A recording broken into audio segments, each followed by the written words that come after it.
What up, people? Welcome to Football Fan TV. I'll be your host today. Benji is my name, and I'm excited to have Robert. Robert is a good friend of mine. We've been friends for about 10 years, more than 10 years actually. And yeah, if I let him introduce himself, he'll probably, send shout outs to all his homeboys in the village. So I'll not do that. Quickly, just a brief about Robert. Robert is a Manchester United fan. He's been loyal since birth, and he's also one of the ambassadors of Red Bull Racing in Uganda. So excited to have him here. And yeah, Robert, what's up? What's up? Oh, nothing much. Thank you for having me. I'm very excited and ready to have this to discuss these various topics with you. Definitely. We have an exciting pod lined up for you today. We'll start off by breaking down Ronaldo's record.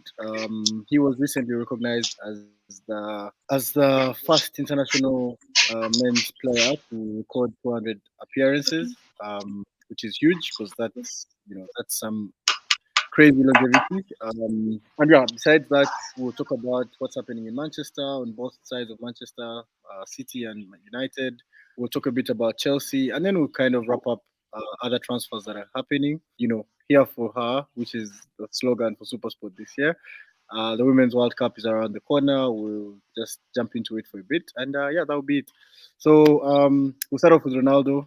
Robert, what are your thoughts on this record? I know you're a fan, just like myself. So please tell me what you think about it. Yeah, I'm a big fan. It's an incredible achievement for an incredible player. I think it goes to show his longevity in the game, like you said, and how well he looks after his body, which I think has contributed to him being able to accomplish this. It's also very important to note that he's not only had the most appearances in the international scene, but he has also been able to score the most goals among all the international players, which shows how incredible a player he has been. When you talk about that, I looked at his stats and it's crazy. The guy has 10 hat tricks for Portugal. He has 123 goals in total. The next player has 109. The guy from Iran, and then Messi has 107, 103 actually, for those who are wondering, with 25 less appearances than Ronaldo. So now that they're both out of Europe, I think it will be interesting to see who goes on to have a more returns in the international scene. Obviously, Messi recently won the World Cup. We cannot understate that. He had an amazing performance there. But yeah, Ronaldo was the first to do it with the Euros in 2016. So personally, I'm hugely excited about this. I'm proud of the guy. I watched him play against Iceland the other day. The mentality hasn't changed. Like, yo, we do jobs for like 1 year and we're already tired of the monotony. I imagine playing football at the highest level for all this time and you're still hungry. You're still driven. This guy has, shown us how it should be done, and I hope the next generation can keep up such standards because there are really few players that you see having this sort of mentality. Which brings me to a quick detour. I'd like us to talk about the Ballon d'Or race, because personally, I share some strong sentiments negative sentiments around Mbappe and his mentality and how he recently came out and said he deserves to win the Ballon d'Or. Da da da da da. Okay, yes, he scored a hat trick in the World Cup final, but please tell me, what do you think about this year's Ballon d'Or? Like, who do you think is in the race for it and why? Obviously, a lot of Man City players come to mind because of the fantastic season they've had, as much as it pains me to say. They've been very good, and a lot of them, yes, have been very good. Obviously, we have to mention Haaland, Kevin De Bruyne. I think even Bernardo Silva is very underrated at times, but he has been phenomenal for Man City. I think Yeah. any of those three could get an easy shout for it. Mbappe, I really don't see how. My issue with Alvarez is the minutes. Yes, World Cup, yes, the treble, but the minutes he has played in all these competitions is what I think would make him a bit lacking, in my opinion. Although Yes, his I'll count him returns, out based on the minutes. although his returns, Yes, those yes, few yes. minutes. His ratio of scoring and performances, yes, have been very good in his limited time in the teams. But outside the Man City team, I think I'd go for Vinicius. Maybe he has had Vinicius Junior. He has had good season, and I think that's about it. I think this season there are very big chances that it could be a Man City player winning the Ballon d'Or. Yeah, I definitely agree with you on that. Not just because I'm wearing a City badge, but the performances have been consistent. And if you look at the Champions League run, the other guys that could have competed with him, fortunately dropped off early on the Champions League. Mbappe wasn't able to get far. Bayern players, they were hugely impressive. They not conceded a goal before playing against us, and they conceded four without return. So yeah, the other teams, Yeah, the big teams, fell off this season. So the competition is kind of between Vini, Messi, and then the Man City players. So I definitely agree with you on that. it's Anyway, Messi we'll as quickly well. move on. Yeah, we'll quickly move on to Manchester, the great city of Manchester. And I'll start off with you on the red side. Today, I hear that you're owned by Americans. The next day, the Qataris chipping in. Like, what's going on at your club? Tell me about the transfers, the ins, the outs, and yeah, this bidding war to own the club. I think our ownership situation has dragged on for too long. At first, it was exciting, but now it's like no one cares. People are just actually really tired of the Glazers dragging this situation on, which is actually costing us. Because I think our manager would like to have his signings made early so that they're available for preseason, but he's not able to with our limited budget at the moment, since normally transfers are normally there are like sanctions on transfers normally when takeover is taking place. Meaning he has very limited funds, and you can tell from the negotiations United are having, where they're always lowering the prices that the other teams ask for. Like, let's say Mason Mount, they want 80 million, and United's first offer was 40, which is half. That I don't know if any team would accept that, setting an asking price and another team is only offering them half. It's really a sad situation that we are in, but hopefully it will be resolved soon, and we can kick on with our transfer season. Do you have any preferences? And about United, any Do you have any, preferences? yeah, like the buyers you'd Of, like to take over? of course, I'd like Katakos to be competitive. You want to have money, lots Yeah, of money these days, especially. And if yeah, you look at Sir Jim's record, especially at Nice, like he hasn't run that club well. There are protests, and the captain of the club is speaking out against him, which goes to show that he's not necessarily yeah, a good owner. And he's also, most of his financing for the bid has been debt financing, which are trying to do yeah. away with the debt, which the Qataris are promising to clear off, which is why the Qataris will be my preferred owner. You guys are still number one on that And list, now, right? to go into, Highest, pardon? you're still number one on the list of the highest debt in football, right? Yes, yes. Just checking, Which just which is checking. a shame, really, because I think it's the only list you top. Yes, you're going on into the transfers. what do Please you go. mean? I top the all-time Premier League list. I top a lot of good lists. We History top FC. a lot of good lists. Tell me about your transfer. Uh, uh, First, I'd like to say that I think we've had, well, our season has gone as good as it could have gone. We are back in the Champions League. We beat a lot of the big teams, which shows we can be competitive, but we just need improvement in certain departments of the team to be able to compete with the likes of City and Arsenal. Arsenal is showing even more ambition than us. They're trying to sign, I think they're almost done with Kai Havertz, and they They're want done. Declan Rice as well. They're done. Yeah. So yeah, United just can't sit around and let Arsenal and Chelsea take Rice and Caicedo respectively, because Yeah. we need a player in that position too. Yeah. Yeah, so that's why I'm really praying that this takeover situation gets done so that we focus on next season. Put you But on. we've been competitive for Mm, the players that we have. I think we've done really well, yeah. but I think improvements still need to be made. And I'd start in goal, obviously, because David De Gea, most clean sheets, but a lot of mistakes. And he can't play out from the back, which is what our manager wants, right? Yeah. And Yeah. I think his first target was Diogo Costa, but Porto guys, and of course, this is down to our limitations with the budget, the transfer budget, but he's too expensive for us right now. And I think Onana has emerged as an alternative because he's relatively cheaper at around 50 million compared to Diego Costa, who's around 75.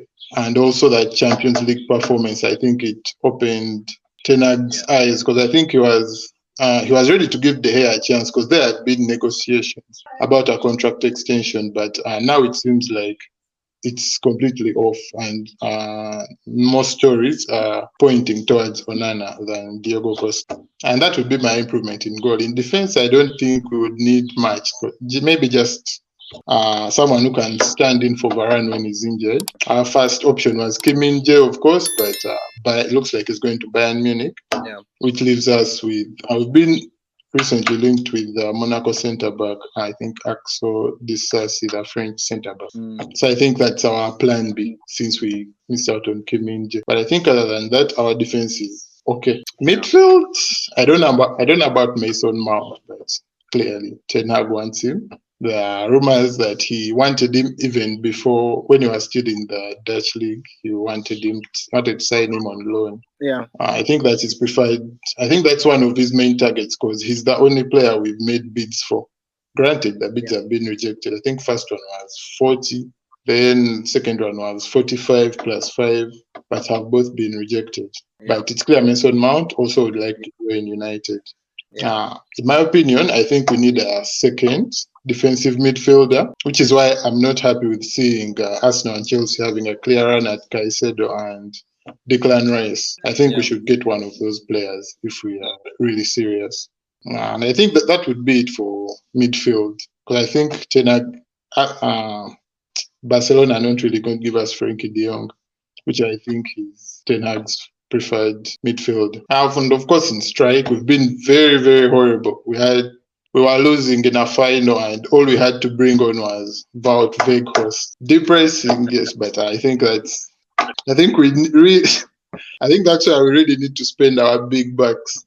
I think we need to go all in for Harry Kane because there are rumors that he might be changing his mind apparently, and he would like to join United. So I think we should go all in. If those rumors are true, we need to go all in for Harry Kane because he's a phenomenal player, of course. Premier League proven, lots of golden boots, and he would definitely get us some goals and make us more competitive. I don't think I would argue with any of your points. I think when I look around my Man City team during our trophy parade, which I'm sure you hated so much, the only thing we're missing was a Weghorst a cappella because he's a very good singer. Aside from that, I think our squad, in terms of improvement, the only thing I could comment on Man U is yes, Rashford is on the verge of getting a new deal. Personally, I've never really put him in the first tier of players. Even this season, they say he has had a great season, but only 16 goals in Premier League to show for it. And you can't really say the chances weren't there. I think he carried Manchester United for parts of the season. And I don't understand what Anthony is doing on that team, but maybe I'll understand it this season. You didn't mention it. I think you were trying to be nice to the coach. But yeah, Mason Mount, I will also reserve my comments on that until the deal is done. Maybe I'll have you back on the pod to discuss that. But thanks for your input on that. I'll move on to my side. We've had breaking news in the last couple of days. Gundogan has finally left to join Barcelona. Personally, I think it was the right time. He has given his heart out for Man City. The first 2 years weren't great, but later on, we also the player that he was in Dortmund. I remember you used to be a huge fan of him even before he came to City, and I'm sure you're proud of what he's been able to accomplish on the blue side of Manchester, right? No, I'm not. I thought you'd fall for it. But yeah, in 304 appearances, this guy has had 60 goals and 40 assists, which is really impressive, given how competitive the Slots are in Manchester. In his final season, he bows out with 32 appearances, 11 goals, and 6 assists in 51 games, which is a huge return for a 32-year-old. Treble winner, treble captain, the calmest guy on the pitch, one of the best dressed guys on the off the pitch. I'll surely miss him as a City player, but we move on. So we brought in Kovacic, not really to fill in that slot, but to beef up our midfield. As a as also, as a fellow Madrid fan, what do you think about having Kovacic in? I think he's a good player because statistically, he's very accomplished. If you look at the dribbles, he's able to complete and passes he can play forward, which I think are both traits Pep likes in his midfielders. And on top of that, he's very tenacious, so he can win the ball back a lot of times. I think it's a very good signing, and given the price as well. At least you're not being charged 80 million like us. Honestly, 29-year-old, 25 million plus 5 million in add-ons. It's a bargain, and I'm really happy that we've been able to get that good business done. Also, to add, he's a Croatian player, and there's all this rumor surrounding the Croatian hoodoo and the UEFA Champions League finals. I think when we started whispering that we're getting Uh, Kovacic, that's when Lukaku came in as a sub and helped us win the yeah. Champions League. So Oh my yeah, God. Don't even I think mention it's I think Lukaku. it's good. I think it's good business. For me, I would not like to see Mason Mount joining my team. Sorry, Declan Rice. I would not like to see him come in. I don't think I can have another expensive English player coming in and doing nothing. I don't see him fitting into the Pep system. And yeah, please, Arsenal, take him. Do whatever you want with him. I think we'll need to get a left back. I know Pep is not really looking for one because our centre backs are now solid. Laporte is likely to leave, but I think we need a left back. Yeah, because he's doing this whole inverted wingers and bringing in stones into midfield. Ake is good in that position. Akanji can play that position, but I think we still need a traditional left back. But that's enough for City. We'll talk a lot more. We've talked a lot about City over the last days No, because no, I've no. been. First, hold on. I wanted to ask you about these rumors of Bernardo Silva going to Saudi Arabia. Well, Do you think the there is rumors, any? I don't think there's any fruit to it. The rumors are legit. Saudi has actually approached City and presented their bid. Bernardo still has 2 years left on his contract, so the club still has the decision to make. Actually, 1 year left on his contract. So yeah, the bids are legit. They came through. They're interested in having the player, but the player is not interested in Saudi Arabia, given his age and his hunger to win more and more. I mean, the guy was excited to win the Champions League after playing his heart out. He was hands down our second most consistent player in the Champions League after Rodri. So that really stunt, while they were on their fender bender, looks like it might work. I have a feeling he might stay because he actually begged him to stay, but not because of that. But I think he might stay now that Gundogan has left. Yeah. And yeah, I feel like if we're going to lose a player to Saudi Arabia, it might be Mahrez, partly because he's Arabic, and also because at this stage in his career, he has won it all, accomplished a lot, and there are more Africans moving to the Saudi league. So I think it might be Mahrez, but for Bernardo, nah, it's not happening. Not on my watch. It's not happening. Okay. Speaking of Saudi, it brings us to our next topic: Chelsea and Saudi cabal. We need to dissect what's going on between these two guys because, yeah, clearly there's something we're not seeing. Some nefarious business going on. Yeah. I personally think it needs to be stopped. The Premier League needs to step in Ah, and ask some questions. okay. Yes, I honestly think so. Because this, if they're doing it and not getting, and there are no repercussions, other teams are obviously going to think it must be legal then. Is it So illegal? with the Is it illegal to financing, sell? Is it illegal to sell off players? no, not the selling part. Have you heard? Okay, the rumor is that Saudi, that owns the whole Saudi league, has shares in Newcastle and Yeah. Chelsea as well. So first of all, it should be illegal to have. Yes, they are saying they are part investors in Chelsea. So they are saying it should be illegal to have the same owner in two clubs Mm. in the same league. That alone should be legal. But now this, like I heard, they bought Neves to go to the Saudi league, and now there are rumors that they may loan him to Newcastle. Are you saying this? This is why I have a problem with this. Okay, yeah. And also, So you agree the it's legal. next You thing agree is with that Chelsea, of course, Chelsea have to comply with the financial fair play rules. And to do that, they yeah, have to sell players. And yeah. guess who's buying all of Chelsea's players to make sure they are complying with FFP? Saudi. Saudi. So it smells fishy. It smells Which fishy from there. allegedly, yeah, it's a very fishy scheme they are trying to pull off. It needs to be stopped, really. Because I don't see what's stopping. Let's say if we get the Qataris. I don't know what's stopping them from buying a club and doing the same thing. Because that would mean if they are doing it and there are no repercussions, it must be legal. Those are Okay, my thoughts. so let me ask something. How does Saudi have shares in Chelsea during the takeover? Do they have shares in Todd Bowley's company or? Yes, remember it was a consortium. Mm, It was a consortium, so it wasn't financed by one guy. There are a yeah, lot of shareholders, some of which are dormant shareholders, and there are rumors that the Saudis are part of those shareholders. interesting. I think Which I is think why we're going to go. I think this whole thing is very wrong. Okay. Personally, when I commented on this yesterday, I felt like Gary Neville was just beefing because Man U is not able to do the same thing. It's no secret that It's not.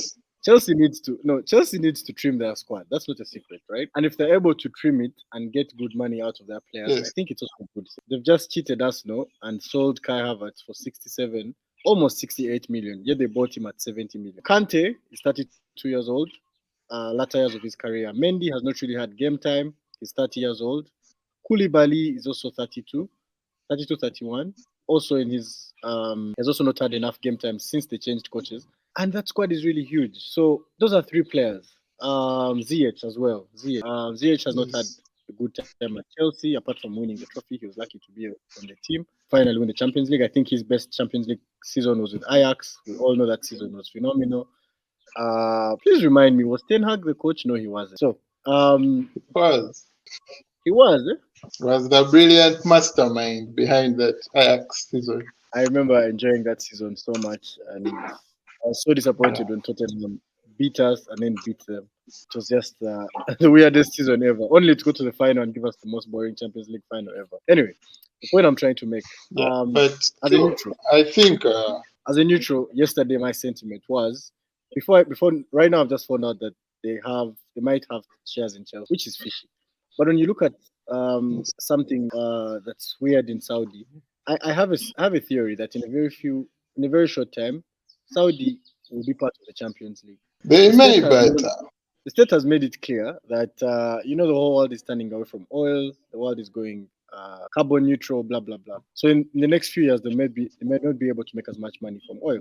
So all their focus is now in sports. The state owns Al Hilal, they own Al Ittihad, they own Al Nasser. All those teams that are competing are owned by they the same own the guys. whole league. Exactly, which is funny. But if Newcastle is part of that cabal and they're able to get quality players because of that ownership structure, I don't see why that's illegal. I think it's cow. It is illegal Like because if I basically they are splitting their expense budget between two entities. Because Saudi, of course, they have unlimited money. There are no financial yeah. fair play rules or Mm. wage caps in Saudi or whatever. So they can just spend whatever and it won't be on Newcastle's books and just loan him back. In fact, this Neves loan, it's apparently a Ah, 2 year loan deal. It's not even a single season deal, it's 2 years, it's like a contract. It's like Newcastle signed Ruben Neves. It's illegal, it's what it is. They all need to be stopped. Because if they aren't, I see very many other teams doing this this. Very Saudi many. deal. Okay, that is very illegal, and yeah, definitely is not fair for us because they can buy anyone and then loan him to Newcastle to help Newcastle win the championship, Yes. which obviously is within their target. So yeah, thanks for the info. I definitely didn't know about that. Just to wrap up the whole Saudi and Chelsea cabal, for me, as a neutral without the economics, played his heart out, go out and become a baller in his final years as a player. He has won it all, so now he can go make some clean cash and yeah, get some new experience in a new country. It's great to see guys like Hakim Ziyech. It's not great to see Hakim Ziyech because he's such a talent, but yeah, it is what it is. I guess we have to accept it. We'll move on. We'll move on from that to a couple of other big signings that have happened. Chelsea has brought in Kuku, Christopher Kuku. What are your thoughts on this guy as a player? He came in for 60 million, 23 goals last season, 7 assists in 36 games. He has about 70 goals in 172 games for the club. I think he's a very good number nine. He's not the traditional number nine. He doesn't hold up the ball and all that, but he's good at making runs. He can play in the wing. What are your thoughts on this signing? Do you think he will have an impact in Chelsea? I think he will, especially now that they have Pochettino. I think Pochettino has a proven record of getting the best out of players, and Nkunku has been very good, especially the last 2 seasons. So they are getting him when he's on the up. I think, yeah, I think he'll be very good because Poch is very tactically flexible. He doesn't need a traditional number 9. Maybe he can come up with other ways to use him, even on the wings or in the attacking midfield. So I think it's a very good signing for Chelsea, and I think they're going to be a force next season, especially now that they have no European football. Yeah, And the squad that they have and the players yeah, that they're still planning on bringing in, I think they're going to be a very big problem next season with Poch. and an unlimited budget. Yeah, I definitely agree. Yes. This guy is also not just a scorer. He has 43 assists in his games at Leipzig, Yes. which is a very good part of his game. He can create his own goals and also create for others. So yeah, we'll wait and see how that turns out. 25-year-old, it's a very good time to join the Premier League. Good luck to him. I think Chelsea has a better record with number 9 Man U. Just to Yeah. just to put that out there. They've had luck with Diego Costa, Morata, even Lukaku had a decent time there. So yeah. Anyway, Yeah. briefly, I saw a story about Tonali. I don't know if you know much about him. The AC Milan guy. He's 23 years old, and Newcastle is bidding 80 million to buy him. What are your thoughts? He's a very good player. I think he's in the mold of Ruben Neves in terms of deploying playmaker. I think he's very good, but I don't know. I don't know if the Premier League will suit him because he's not. He is physical. I don't think he has the physicality for that Prem, but of course, given Eddie Howe's football of running about, I don't know if it will suit him, but we'll see. And Newcastle are very good. I don't know Yeah. how because it's the same players I used to make fun of, but suddenly they're all Yeah. phenomenal. My vote for coach of the season this year was actually Eddie Howe. I didn't vote for Pep because Pep has just been doing what Pep does. My vote was for Eddie Howe. Newcastle, you guy, Joe Linton turned into a whole other player. He Right? came in as he came in as a Willock. striker. Man, Willock also, best of him has been brought up. So yeah, I think. Do you see Newcastle making top four again? Do you see them going find the Champions League? I think top four next one is going to be very difficult. The only team that I'm quite not sure whether they'll make it is Spurs. But everyone else, Yeah, Newcastle, City, Arsenal, Chelsea, Liverpool, Chelsea, Chelsea, United, I think everywhere. they all have a shout. I think they all have a shout. So it's really going to be a tough season next, which is exactly why I want us to improve our squad. Because Scott McTominay and Fred really as our backup midfielders.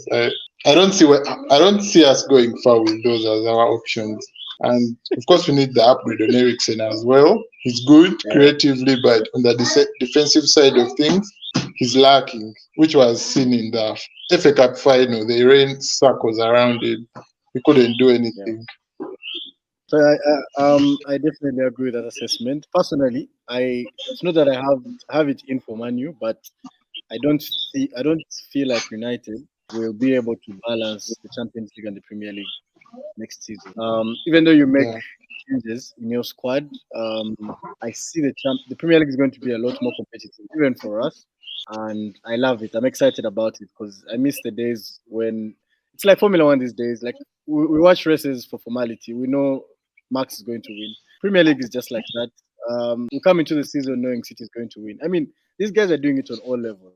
City won the three-peat and the treble. When you look at the under 19, the under 18s, they've also won the three-peat 3 years in a row. They've been winning. Premier League too. Man City has won 3 years in a row. So those are three-peats at all levels of the men's game. I'm about to start watching the women's Premier League just because it's getting too easy for us. But if if the teams can beef up their squads and improve their tactics, I think we shall have a very good season on our hands. And yeah, I'm excited to watch it. Speaking of July, we'll also have the Women's World Cup coming up in July. 32 teams will Yes. cut off in Australia and New Zealand. Recently, I was playing FIFA with a friend, and for 3 hours, we used only women's teams, and it was quite a lot of fun. They have speed, they have all these attributes that never used to get in FIFA, but now when you watch the game, I watched the last World Cup and I was really impressed with how far the game has grown. Sometimes I watch highlights of the Man City women's team. We have a player called Bunny Shaw, who is like the Haaland of uh, of the women's Premier League. She's big and burly and very clinical. Yeah, very good goal scorer. Yeah. So yeah, what are your thoughts on the World Yes. Cup and the women's game in general? I think they've definitely improved tactically. I think it's more competitive, which was always going to happen. It just, I think, in my opinion, they just needed a little bit of time and belief and some investment. It's definitely more competitive because I've been not so much, but I've been watching a bit of WSL these days, and of course, because United was doing well, though we were unlucky to miss out on our first league trophy. But I think the game generally has shown a very big improvement, and I think this World Cup is going to be really exciting. And as usual, I'm rooting for the USA because I think, of course, they're also on. I think they're on a three-peat for the World Cup as well. They've done a three-peat. Yeah. They're looking to make it four in a row. Yeah. They still have a very good squad. A lot of their veterans are still in it, and a few young players as well. But I think England also gets a shout here among the favourites. Of course, having come off their Euro win recently, and of course winning the finalissima against, I don't remember who it was. But they won the Euro and the finalissima trophy. So of course they're on a good patch of form right now, and they also have incredible players as well. So I think those two are the favourites. I definitely agree with you. Well, it'll be exciting to watch what happens. I think in a few years we'll be hearing chants of women players deserve as much money as the men. Saudi will be coming for the women's. Saudi will be investing in the women's game as well. But I think it's really good to see ladies embracing the game and taking it to a whole other level. So yeah, at least we have something to watch in July, man. Yeah, these days without NBA, without football, are quite a long day for me. Yeah, I still have Formula One. It's just you guys that are not enjoying it, but I'm enjoying it. Ah man, I think my Formula One days ended when Seb fell off. I was a huge Vettel fan, and yeah, after that, I've just not really found the passion to watch. But I think I'll be back since I have no choice at the moment. Anyways, just to wrap it up, it was great having you on the pod today. I hope our agents can get in touch with you for a more long-term deal. Would love to have you return. And yeah, welcome to the gang. Don't forget to like and subscribe the content. Share it with your friends, with your family. And yeah, if you have any suggestions, any thoughts on how we can improve the pod and things to talk about, just hit us up in the comment section and we'll definitely get back to you. So for me, I say bye and cheers to you guys. Robert, any last words? I'm just really excited I got to be on here, and that's all I really have to say. All right.